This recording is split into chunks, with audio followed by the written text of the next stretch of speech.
各位观众朋友们，大家好，我是玉芳，欢迎大家收看《生活智多星》。不知道您有没有这样的体验呢？就是枕边人的鼾声连连，让你睡不好觉。但是您知道吗？如果打鼾打错了，很可能会有生命的危险哦。到底是怎么回事呢？赶快来请教今天两位专家。首先为您邀请的是我们的亚东医院耳鼻喉科的医师张志明张医师。玉芳好，各位观众大家好。还有我们的中医师连永祥连中医师。玉芳好，各位观众朋友们大家好。好，过去的人都会觉得说这个打呼声啊，这个声音啊，是代表这个人睡得很好，睡得很香，睡得很甜啊哈。但是现代人的眼光却不是这样想，对吗？张医师。对，因为那个打呼本身其实是会有点干扰生活品质。其实不管是干扰自己的生活品质，或者干扰枕边人的生活品质，基本上都是一个比较烦人的事情。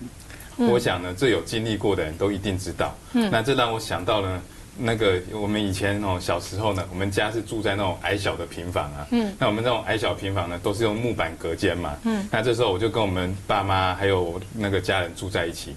结果每到了夜晚半更的时候，当我爸一躺下去的时候呢，哇，他就马上传出鼾声如雷那个震耳欲聋的声音，哇，当下就恨不得赶快拿个胶带把它贴起来。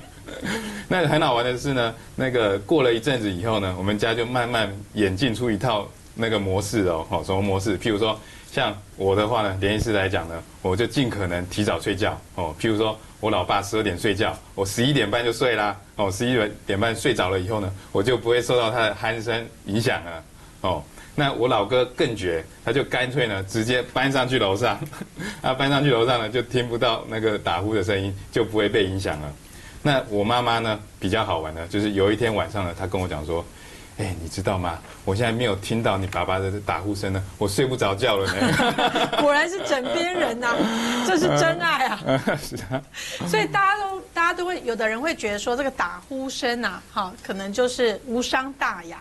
但是如果以医生的角度来看，如果打错了很可能就是生命的危险。比如说现在有这个呼吸睡眠中止症，是睡眠呼吸中止症。睡眠呼吸中止症，对，到底是打呼还是睡眠呼吸中止症？这要怎么判断呢？以打呼来说的话，通常它只是一个部分呼吸道的狭窄。当它那个声音产生的时候，空气还是过得去。所以本身并没有什么缺氧的问题。所以打鼾的患者通常他不会在睡梦中惊醒。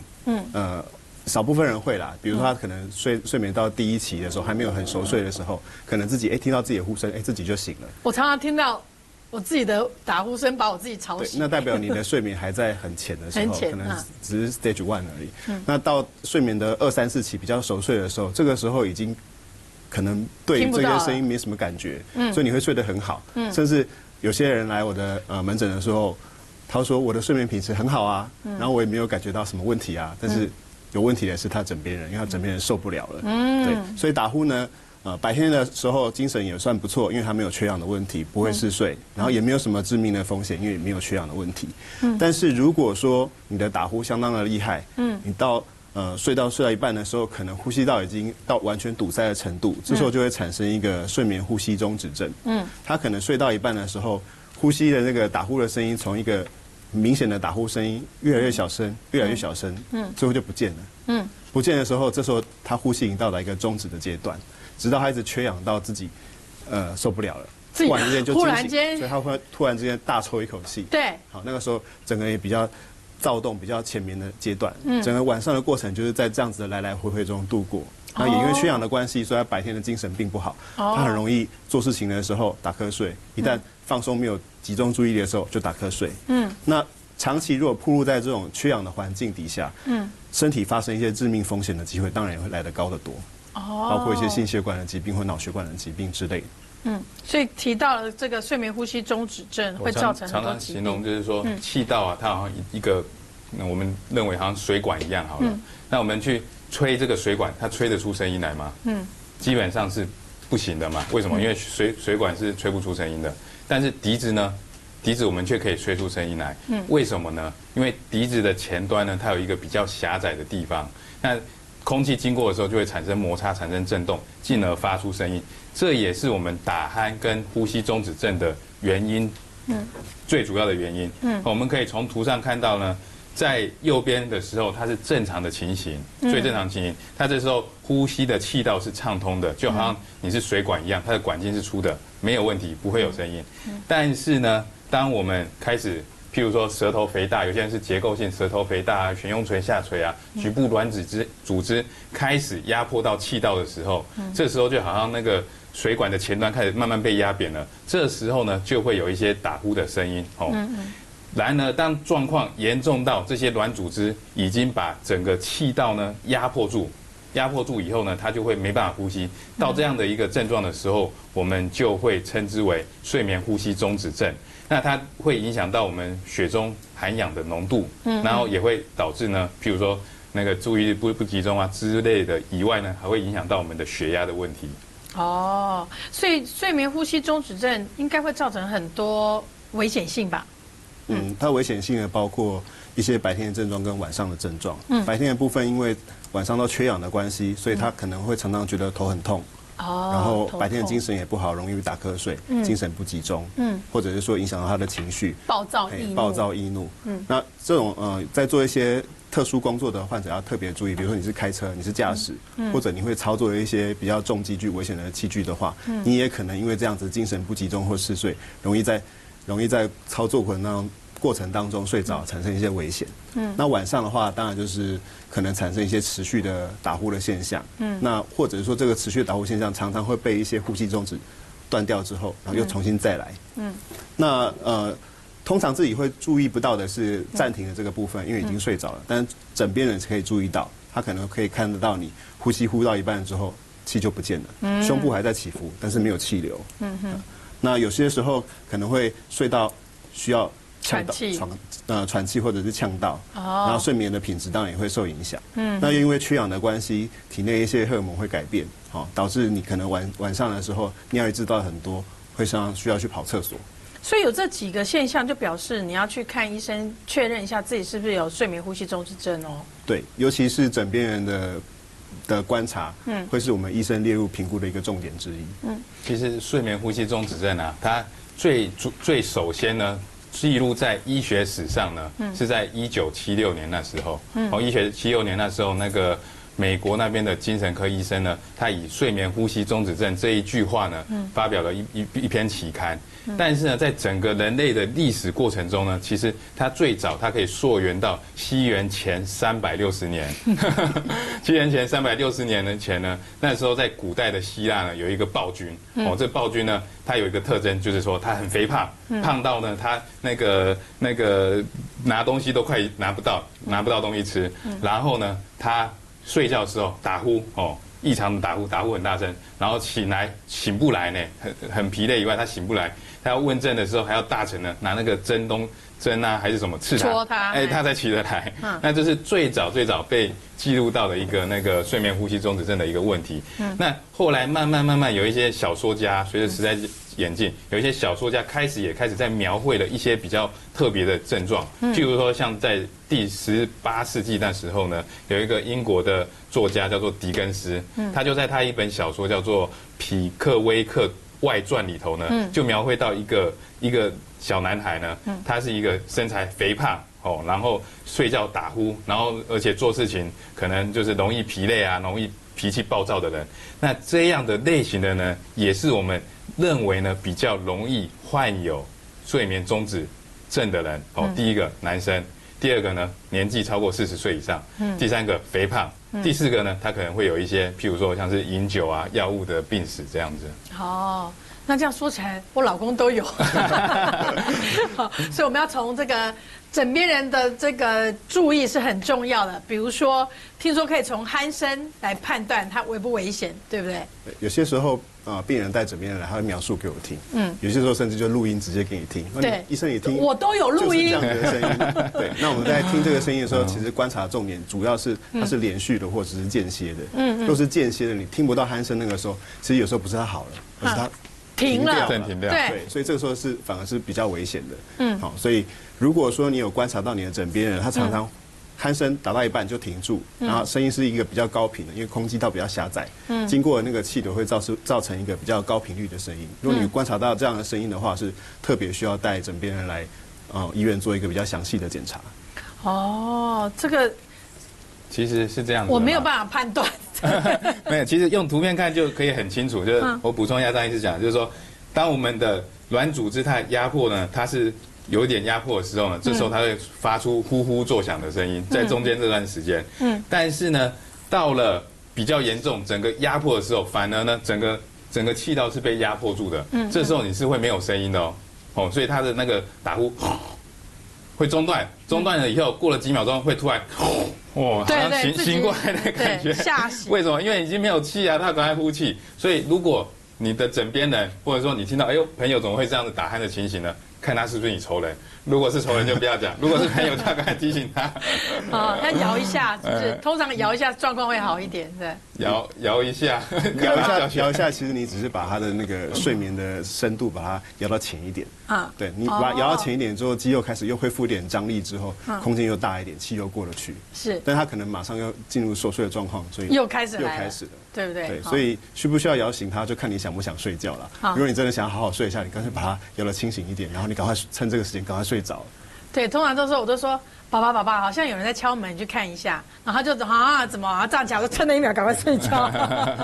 我在网络上还有看到呢，人家卫教呢是说真的要贴胶带在上面哦，就是说因为打呼真的很困扰嘛，变成说那个网络上卫教建议人家要把嘴巴贴起来，就不会打呼。就对啊，因为你嘴巴最主要是打呼才会有嘛。哦，对啊，所以我们可是它还是有技巧的，不是这样贴哦，不是横着贴，是直着贴，免得它打开了，是不是？哎，对。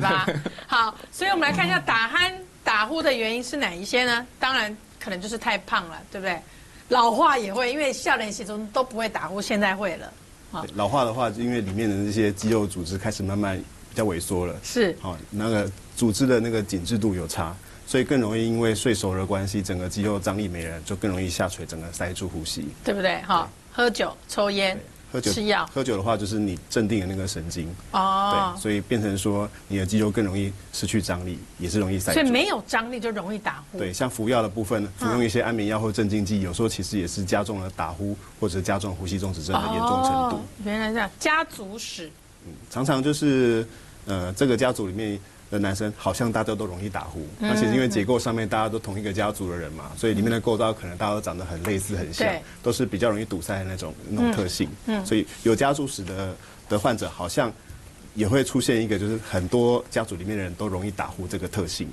对。好，所以也鼻塞或者是构造异常，对，这个都要经过医生的诊断，对不对？好，为什么打呼这么让人家痛苦呢？我们休息一下，回来再继续讨论。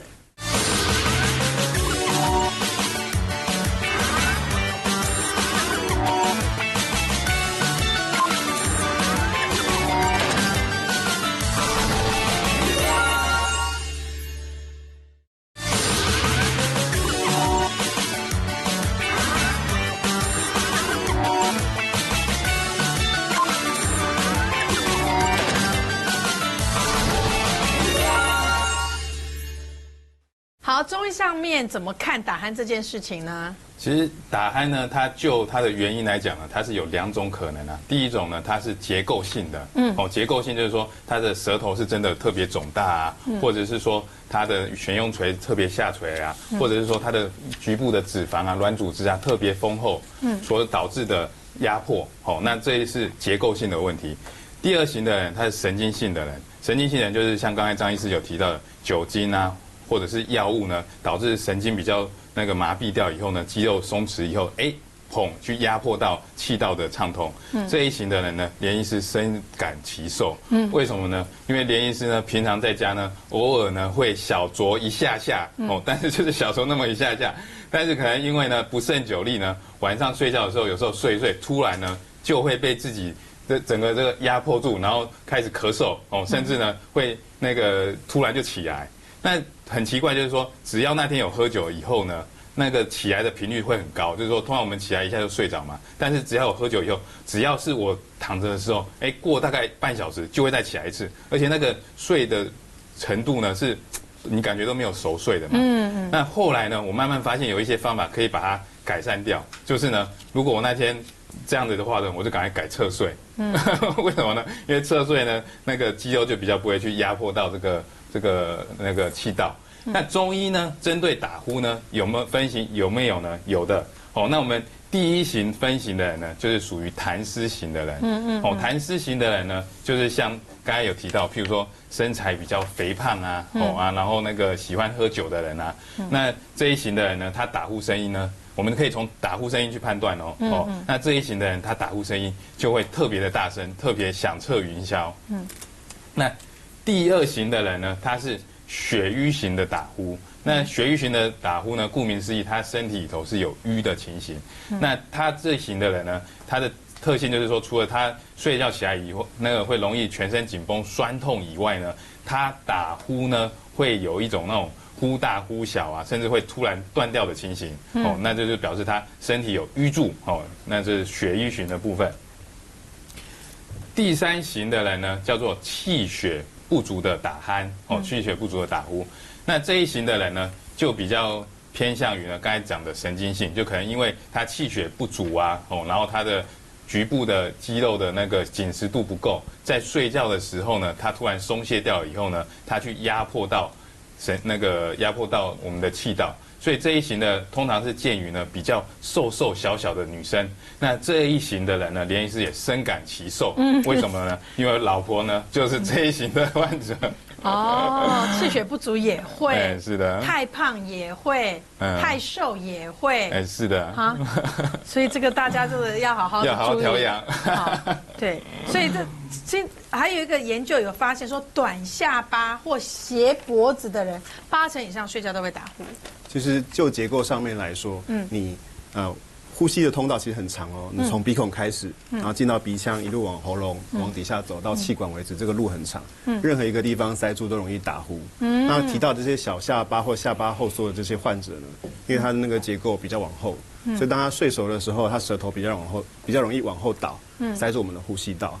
那其实除了这样的结构之外，很多结构都容易造成你的打呼。包括像鼻子不好的人，他可能空气经过鼻子的时候，在鼻子里面就已经产生堵塞，这个时候可能就已经有一些呼吸中止或打呼的问题。那鼻子的正后方那个区域叫鼻咽，鼻咽的部分是小朋友常见打呼的原因，因为小朋友在这个鼻咽的位置有一些淋巴组织，叫做腺样体。这个淋巴组织如果长得太大的时候，空气一样可能经过前面到这个腺样体地方被堵塞住了。那空气再继续往下走呢，到扁桃腺或者到软腭、悬雍垂那个位置呢，就是也蛮常见的一个堵塞的位置。那肥胖的人呢，他可能舌根比较大、比较厚，舌头比较大的，也容易在睡熟的时候往后塞住。那整个看起来呢，结构上面因为很多地方都容易造成打呼，其实统计起来大概有3/4的患者，他打呼的时候其实堵塞的位置不止一个地方，不是只有一个地方塞住，他可能塞的地方有很多个地方，所以如果我们只针对单一的位置做治疗，有时候没有办法收到很好的疗效，就是这样的关系。所以打呼跟睡眠呼吸中止症，它的那个频率或者是标准是不一样的吗？其实打呼跟睡眠呼吸中止症，你可以把它看作是2个不同的病，它可能2个你同时都有，你也有可能只有打呼的问题而没有呼吸中止，也有可能你其实大部分都是发生中止，打呼的频率其实相当少，那这些都在我们的多频道的这个睡眠检查都可以呈现出来，让我们做一个综合的判断。好，所以我们是不是有一些睡姿，大家说也会影响你会不会打呼，也会影响你的睡眠品质？是，其实刚刚林医师已经提到一个最重要的重点，就是侧睡最好。侧睡最好，因为当你侧睡的时候，你的软组织呢都已经掉到比较低的那个位置，你高的空间还有空气可以过得去，所以这个时候呢，呼吸可以维持的比较顺畅，而且你可以发现你在做这个多频道的睡眠检查的时候，常常也是呈现这样的数据。它可能在分析正躺跟侧躺的差别的时候，会发现它正躺的呼吸中止指数来得非常的高，那侧躺的时候可以甚至降到正常值之内。所以它如果维持一个好的睡姿的话，甚至可以大幅的改善它这个睡眠中止的缺氧的问题。那一些不良的睡姿包括像大字型的睡姿，这个其实指的就是你完全正躺，这时候当你睡熟的时候，整个组织就是直接往后倒。会把整个口咽部的空气道完全都堵塞住。那双腿弯曲跟枕着手睡的话，这会影响你的那个手脚的血液循环，容易麻啦、不舒服啊之类，所以这不是一个很好的睡眠方式。那睡觉的时候嘴张开，代表你就真的是从嘴巴呼吸，而不是从鼻子。所以刚刚才会有林医师提到说，你可以试着把它贴起来。经由鼻子呼吸就比较上下天想，我下一次来拿我老公来试试看。对，那趴睡的话是很多呼吸中止症或打呼的患者喜欢的姿势，因为你如果是趴着睡的话呢，它那个软组织比较会往前倒，比较不会往后垮，这样会比较舒服。但是其实趴睡的话也是一个比较不好的睡姿啦，侧睡还是优于这个趴睡。那高枕睡姿的话，就是有时候也是会造成呼吸道部分更容易堵塞。那双手交叉在胸前的部分的话，就是影响我们的胸部的肺部的呼吸的起伏。这样。我是法老王吗？睡觉为什么要这样？最放松的方式就是你就全身放松，然后你的侧睡，这是最好的方式。所以这个枕头的高低或是多寡会影响。枕头的高低也很重要，是不是？是我老公每天都在吵着说，这不是我要的枕头。那什么样的枕头最容易造成那种打呼啊，甚至是睡眠呼吸中止呢？其实是过低的枕头啦。那所以太低，对，过低的枕头，所以我们可以把枕头稍微调高一点，调高一点呢，那个它就比较不会好像整个压迫上面的感觉。但是注意哦，如果我们枕头调得太高的时候呢，会让我们后颈这边的肌肉呢有一个拉扯。反而呢，会让你早上起来呢，肩颈容易僵硬以外呢，还有可能会比较容易落枕。所以我说呢，枕头呢太高太低呢都不行啊。可是打呼是因为枕头太低造成？比较低的枕头会容易造成打呼，甚至是那个睡眠呼吸中止。好，我们来看一下，因为重力的关系，仰睡的姿势会使打呼更严重。可是我们一般入睡的时候是先用这个姿势，对不对？好，大部分是用这个姿势。其实我们国内有一些专家有做过一个研究，他们发明一种枕头是山形的枕头，它中间比较高，两边比较低。你说中间比较高吗？对啊，还是旁边比较高？所以变成你要睡觉的时候，你没有办法正躺，你只能侧躺。这个时候呢，他们去统计这个打呼跟呼吸中止的状况，确实都有大幅度的改善。哦，就是硬逼你要侧睡。对，这其实算是一种姿势改良的一种做法。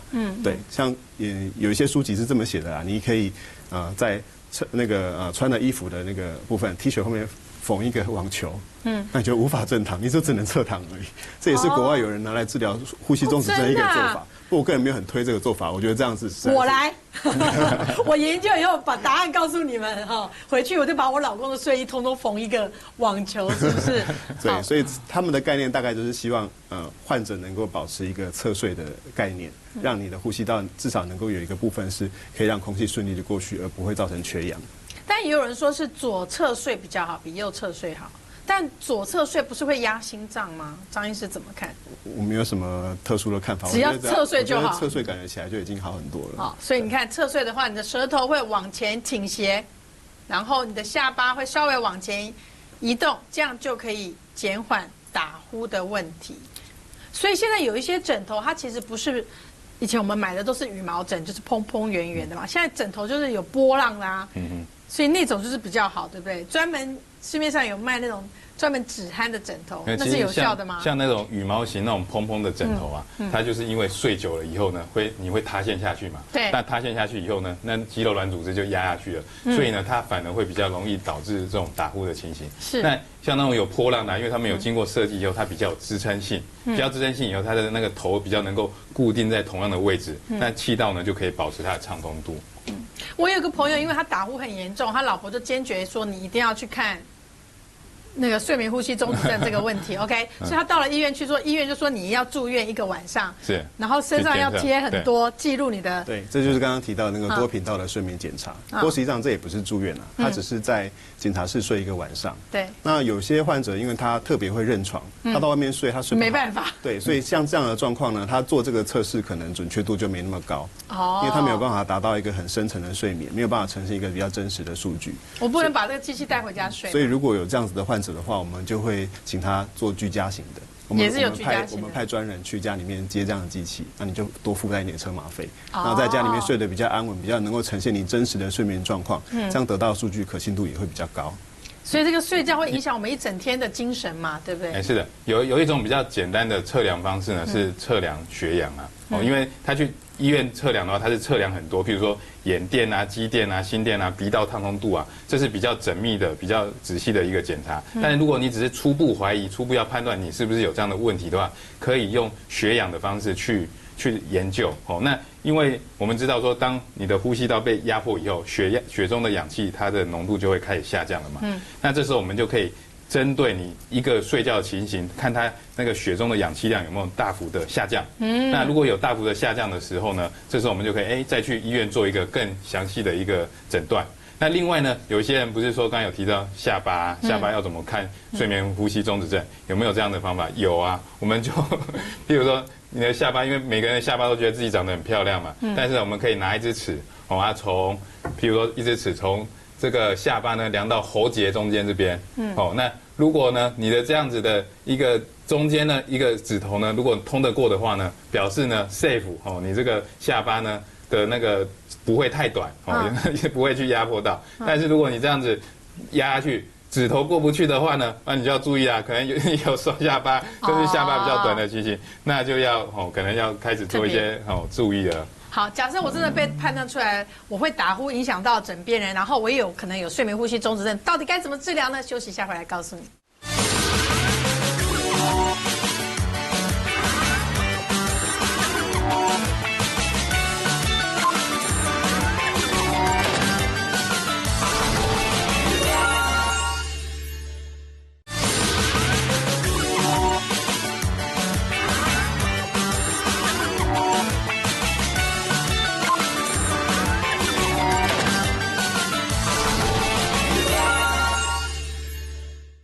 好，这个要特别请教一下张医师。假设真的枕边人有打鼾，或我自己本身有睡眠呼吸中止症的话，有哪些治疗方式可以使用的呢？治疗方法大概分作不用开刀的做法跟要开刀的做法。那不要开刀的做法包括一些生活习惯上面的调整。比如像是你可以试着让自己的体重变得比较轻。好。刚刚说太瘦的人也会打，对，但是因为大部分的人都还是因为堵塞为主，所以如果你能够减低你的体重、你的体脂肪，里面的软组织的空间也会变得比较大，也比较容易过去。是。那如果说你有喝酒的习惯跟吃安眠药的习惯，这个部分可能也是要尽量去把它做调整，因为你利用这些药物来镇定你的神经，反而会让你的呼吸中止症或者打呼的状况更为加重。对。那如果有一些喝咖啡的习惯，这些大概也要摒除。喝咖啡也不行，因为太过于提神，你睡不熟。就等于是睡眠前不要喝咖啡。然后如果是说生活习惯方面做完调整之后，另外一方面你可以佩戴的东西是像这样子的机器，这个叫做正压呼吸器。这是我刚说的，我朋友睡觉的时候一定要带的。那机器的部分呢，其实有分蛮多种类型的，包括一些国外进口的厂商或者我们国产的器械都有。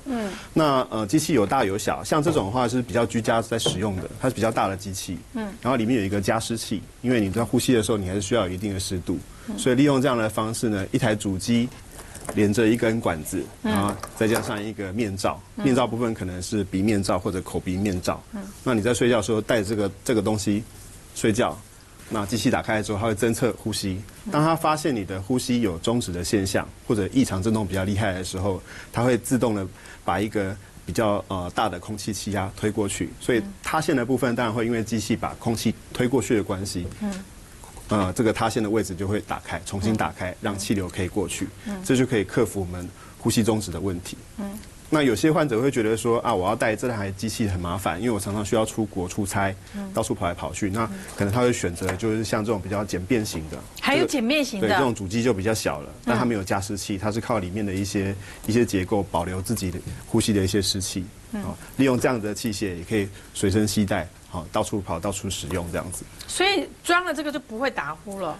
原则上来说，机器能够一直把压力加到空气过得去的那个最小程度为止，所以它会视你堵塞程度给予不同的压力。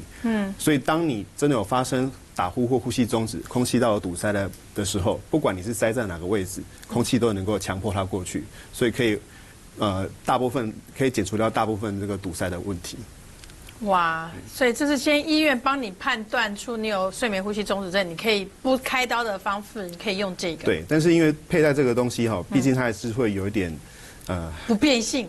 另外一方面就是不是每个人都会戴的习惯，是他会觉得睡觉的时候还要带一个这个东西睡觉，因为想睡突然间就睡着啦。是啊，那没有，这就是在睡之前就已经都戴好了。对，你要准备好才能带着它睡觉这样子。那有些人会觉得麻烦，有些人会觉得戴起来不舒服，所以真正在做测试的时候，大概也只有1/3到1/4的患者在测试完之后会真的觉得，这个东西适合他，那个时候我们再来长期使用这个器械。OK，那如果说真的佩戴正压呼吸器，调整生活习惯，真的你还没有办法改善你这个打呼的呼吸中止的程度的话，最后的方法就是选择用开刀的方式。开刀是开哪里？就是看我们评估哪里有堵塞，就做哪里。就是这么多环节。对，所以有可能你是鼻病的患者，你鼻子很堵塞，那我们就把鼻子的部分做一些矫正，包括像是下鼻甲的手术，或者是鼻中隔的手术。那如果说你打呼的位置呢是在后面腺样体的部分的话，像小朋友很常见，我们可以做腺样体的微创切除手术。那成人的话就比较大部分都是在鼻咽的后方的位置，这个地方可以做一个比较标准、比较传统的悬雍垂二咽成型手术。它把悬雍垂、软腭跟扁桃腺的部分做一些修整，把整个呼吸道的空间给打开来。那有些人是因为舌根太大，睡着的时候舌根往后塌陷，这种也有一些舌根的手术可以做。舌根也可以做整形手术，包括舌根的悬吊手术，在里面埋一个缝线把它吊住，或者是说做舌根上面体积的缩减的手术。所以根据不同堵塞的位置，你可以选择不同的手术或搭配。你可能一次就是鼻子的手术跟喉咙的手术一起做处理。当然你手术的部分不可能从鼻孔到气管那么长的地方，每个地方都做手术。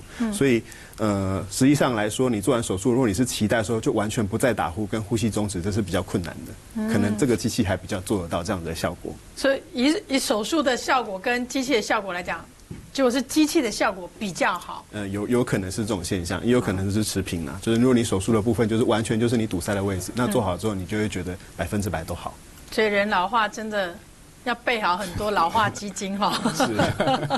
好，那还有人说这个戴牙套也可以改善，有此一说吗？牙套也是一种辅助的工具。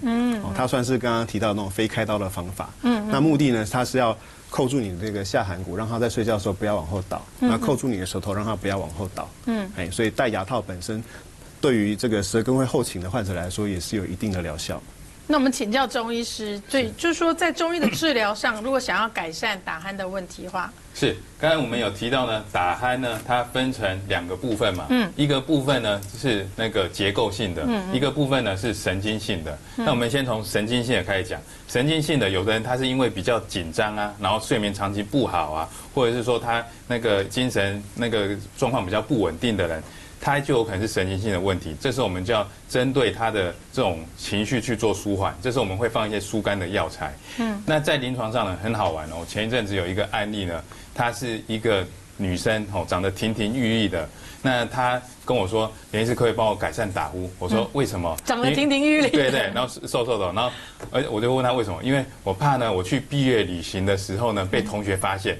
各位啊，这个小朋友她只有国小6年级而已，国小6年级的女生，她会打呼，对，她都会打呼。那她的打呼呢，我们就是从这一部分去着手，就是因为她比较容易紧张，比较容易焦虑，我们去放松她的神经，反而她就有那个毕业旅行的时候就没有被同学发现到了。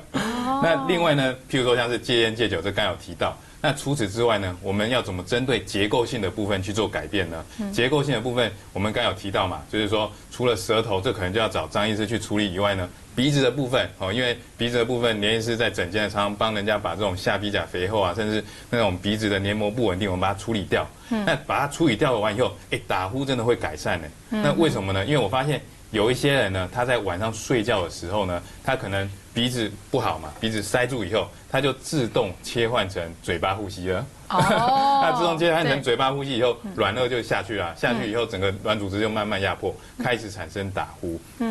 那我最近有一个案例是一个女生，大概50几岁的一个女生，她来的时候呢，跟我讲说，连医师，我要减肥因为她本身是来减肥的。除此之外，我有一个好久的困扰。我说是什么？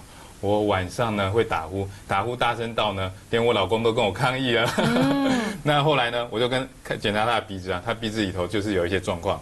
那在我们的治疗过程中呢，大概1个月左右吧，他的打呼就几乎不会了。那我们就是针对他的鼻子，针对他的减重所以那个这边也有提到说，如果我们太胖啊那边脂肪过多的话，也会产生压迫。那这是我们中医呢在临床上可以去做的，就是鼻子跟减重这2块的部分。那是不是有一些穴位也可以帮助我们改善呢？这个至于穴位的改善呢，这个呢就很见仁见智啦。比如说像我们中间这个丰隆穴它是在我们的小腿的中心偏外面一点点那这个很难讲，但是呢，它就是针对刚刚我们有提到痰湿体质哦，你身材肥胖啊，然后打呼声很大声的人呢，我们就可以譬如说睡前用吹风机吹它。哦，用吹风机吹这个脚。对，吹脚的中间这边啊，去刺激这个穴道啊。那除此之外，譬如说，如果你是胃不好的、肠胃不好的人，有些他也会也会打呼啦。哦，那这些人呢，我们就可以吹一下肚脐周围。肚脐周围这边好多穴道，譬如说什么中脘啊、水分啊、大横啊，这些穴道呢，不止可以固胃以外呢，它也可以帮助减重。哦，这也是用吹风机吹吗？对啊，或者直接拍打，拍打效果。现在你就给他看到路上很多人就是一直按肚子啊。好，这是肚脐周围，肚脐周围，这也是我们，譬如说我们有在做一些减重疗程、埋线啊的一个重点穴。对啊，所以这个也可以。这个是阴陵泉，它是在小腿的内侧。那这个部分呢，它就比较是针对于譬如像我们刚才提到气血不足的女生，或者说有一些妇科啊，有一些那个妇女病的女生呢，她又有打呼的话呢，我们就可以刺激阴陵泉。那这个阴陵泉呢，它其实用手刺激就蛮有效的啦。哦，当然你如果有时间，比如说吹风机啊、针灸，都是很好的一个辅助效果。好，所以就当然如果可以用不开刀，也不到严重到使用这个机器的阶段来讲的话，不要用药物的治疗方式，运动是可以改善打鼾的吗？运动本身可以帮助你减重，也可以增加你的肌肉的张力，所以运动本身当然是对打鼾的患者来说是一个很好的一个治疗方法。除此之外呢，有一些人建议可以训练舌头啊。怎么说？怎么是训练啊？因为舌头它如果肌肉力量不够的时候呢，它就会容易在睡觉的时候没有张力塌陷嘛。所以我们要训练舌根这边附近的肌肉。那要怎么训练呢？比较美观的方式呢，就是说我们舌顶上颚，那个舌头这边平贴在上颚这边以后呢，然后很用力的给它往上顶，那一次给它顶个30秒钟，每次做个3次以上。那比较不美观的，这可能就要在家里弄，就是直接呢舌头伸上来，想办法要点摸鼻子，对，摸到鼻子的这个动作，它也可以帮助我们训练这个舌根的肌肉，减缓打呼啊，甚至是减缓呼吸中止症的可能。所以我们要改善打呼或者是呼吸中止症，不外乎就是让我们自己有一个很好的睡眠品质，保证身体的健康，对不对？到底要怎么样才能做到良好的睡眠品质呢？休息一下，回来告诉你。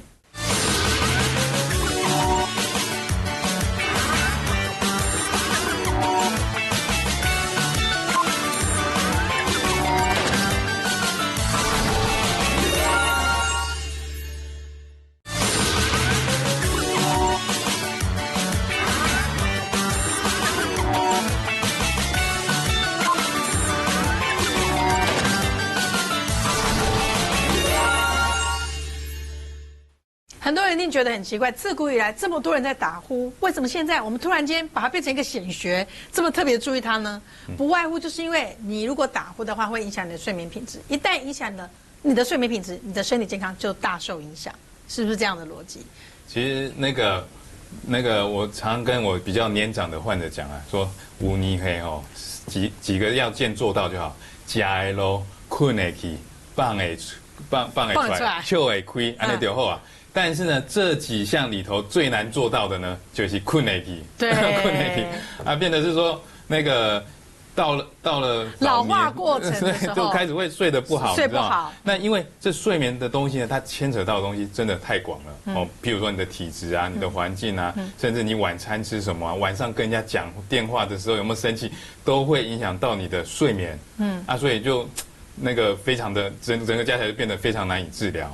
对，所以我们这个睡眠品质是很重要的。当然，我也有遇过，虽然年纪大了，但他睡得很好的，但大部分的70%-80%的人都是睡不好的。所以睡眠品质是必须要经过医生来帮我们判断的，对不对？好，是因为那个刚刚提到那个多频道的那个睡眠检查，本来就不是一个你居家容易取得的东西。所以如果说你觉得你有睡眠的一些障碍的话，你要如何做一些自我检测呢？大概就是靠一些这样子的问卷，去回答你自己是不是有这个睡眠方面的问题，包括你的睡眠的时数是不是太短了，少于6小时，或者是你是不是要靠很久的时间才能够睡得着？那你真的睡着的时候，是不是常常会醒过来，没有办法睡得很安稳很深？对，那醒过来的时候，是不是你很难再重新再睡进去？入睡。对，包括这些问题呢，通通加总起来，如果你超过3项以上的话，代表你的睡眠本身呢确实是有比较差，那你就应该要找专业的医生来做一些进一步的诊查。那医生就跟你讲，你都是拉娃啊，那怎么办？好伤心。所以其实这些，就算我检查出来有这些问题，其实是可以改善的。有一些生活习惯上面的调整啊，或者药物的辅助，可以帮助你得到更好的睡眠。哦，所以是因为我的先生他的确是少于6个小时，然后呢，他的确3个小时以内就醒，对，醒来他没办法再睡，对，所以他凌晨5点都叫我起床陪他去吃早饭跟运动，我真的做不到。所以我真的觉得他要去找张医师了，是不是这样？而且其实这个睡眠本身本来就是跟年纪有关系，睡得最好的其实是小朋友。那你发现说，其实年纪越来越大，到中老年人的时候，他深睡的那个阶段比例会越来越少，他大部分变成只要浅睡而已，而且也他睡不熟，而且睡的时间也不够长，所以这其实也算是蛮常见的一个老化的一个问题，一个现象，是，对不对？如果你确定你自己没有老化，你先看你有没有这个睡不好的现象，是，对。所以如果睡不好要怎么办？吃安眠药吗？可以达到超过6个小时吗？睡不好的话，其实有很多方法可以帮助你得到一个更好的睡眠啊。包括一些像饮食方面好了，饮食方面有一些食物可以让你比较好入睡。有些人会说，你可以在睡前的时候喝一杯热牛奶再来睡觉。那为什么呢？因为牛奶里面含有一些钙质。当你血钙提升的时候，你的肌肉稳定度、你的神经稳定度都会比较提升。它会帮助你的神经比较镇静，比较好睡觉。是，而且里面有一些色氨酸的成分。是，色氨酸它是我们身体褪黑激素的一个前驱物，它可以帮助你比较好入睡。对，那所以与其喝酒，不如喝牛奶。对，因为你喝酒的话，其实虽然它可以让你好像比较好睡着，好入睡，但它一直无法让你达到一个比较深层的睡眠。所以即使你睡着了，但是你还是会常常醒过来。那醒过来之后，你还是会觉得你没有睡饱。而且酒一退，人就醒了，可能是半夜3点的时候，对不对？对。那刚刚有提到那个褪黑激素的部分呢，它是我们生物里面调整睡眠周期的一个很重要的东西。它的成分前驱物刚刚讲到那个色氨酸的部分。我们补充食物方面呢，除了牛奶之外，还有哪些东西富含色氨酸？包括有像坚果类的食物。刚刚提到这些核桃啦，或者坚果这些，其实它可以帮助你的睡眠。当然，这个坚果类还是有热量的问题。对。好，你为了要得到好的睡眠，然后吃了一大堆坚果，然后就变胖，变胖又打呼，这样划不来。所以有没有什么其他食物也有富含这些成分呢？是。其实水果里面像香蕉里面就有这样的成分，含量蛮高的。那牛奶也有，所以你可以弄个香蕉牛奶来喝。睡觉前。对。然后还有哪些食物？包括像一些红肉啦、黄豆类的食品啊，你可以弄豆浆啦，或者是说鱼肉之类的东西。这些因为里面都富含这样子的氨基酸，所以可以帮助你更好入睡。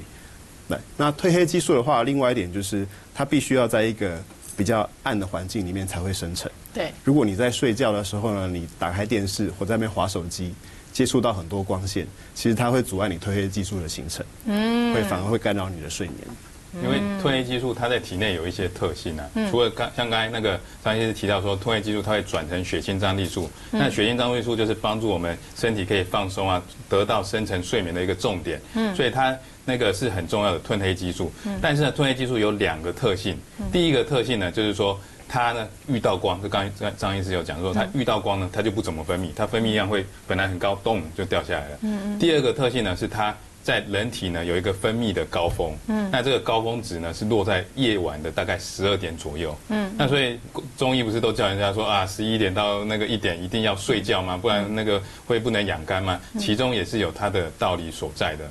那除了饮食之外呢，我们有没有什么其他方式呢，可以帮助我们睡眠啊，帮助我们稳定的睡眠、成功的睡眠呢？那我在临床上呢，我都会提供叫做我们要怎么样营造成功睡眠的环境。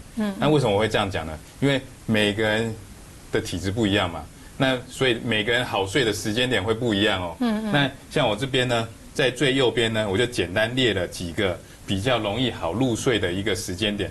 譬如说，像有些人吃饱饭后，就容易入睡啦，就是呼呼大睡。就是血糖升高吧？没有，吃饱饭后呢，我原因写在后面，因为呢，你的血液呢会下来这边去那个胃里头帮助消化，所以你的脑袋就空空的，有的人就会昏昏欲睡啊，想睡觉。那这时候呢，我们就可以呢，譬如说用一些比较重罪的药物啊，像是龙骨啊、石膏啊，帮助我们血液同样的往下，同样营造出类似的环境，帮助我们对。那有些人是因为天气变寒冷的时候，哇，那个躲在棉被，哇，好好睡哦。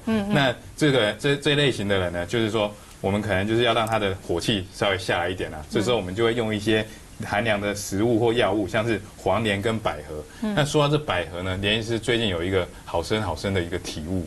那这个体悟是这样，就是说，因为她是一个50岁的一个女生，那她本来来找我是治疗鼻子的问题，她鼻子的问题其实也没有多难治疗，但是呢，在过程中，因为我们治疗鼻子是一个过程嘛，她过程中她跟我说，连医师你知道吗？我从小就没有睡着过。从小就没有睡着过，我就说什么？我就说什么意思？什么叫做从小没有睡着过？他说我从小就没有睡着的感觉，然后就是即便睡着也是都觉得好像人都是清醒的感觉。那他说我最长的一次记录呢是半年我都没有睡觉，那我也不会觉得不舒服。哇，这听了我就觉得哇很 shock 啊。那后来呢，因为他有在看连医师上面那个网络上，因为我写一些文章嘛，他看到一篇文章里头呢，我有重用一个药物然后他就说连医师啊，我适不适合吃这个药物？那我就说，这个药物呢，这个药物其实就是百合啦，这个百合，那我就说啊，不然我们来帮你试试看好了。结果呢，在我们开始替他重用百合这个药物以后呢，他的睡眠就开始好转了。目前他刚好昨天回诊，他目前睡眠时间呢是超过8个小时以上，而且是一觉到天亮。恭喜了！所以这个我也不知道为什么，就是这种50几年的问题，可以就是一味药物就可以把它搞定。那再来呢，就是说还有其他一些比较容易入睡的时候，譬如说像是你放松的时候啊，或者是说你感觉到看无聊的电视或书，是不是？那我们观众朋友看我们这集呢，绝对不会睡着。为什么？因为我们听有或者麻将声。是的，特别好睡。连医师本身呢，就是听着雨声就好睡的人，所以呢，我有时候睡觉的时候呢，我都会把电风扇打开，波隆波隆波隆波隆，我听着就好像就自然睡着了。对，还有人提议说那个冷气机不要买那个无声冷气机啊，因为那个咯咯咯的冷气机声很好入睡，对不对？好，所以希望大家都有一个良好的睡眠品质，因为这样才可以保障你有个健康的身体。今天非常感谢2位专家提供这么多宝贵知识给我们，谢谢，谢谢玉芳，谢谢，也要谢谢观众朋友的收看，我们下次再见，拜拜，拜拜。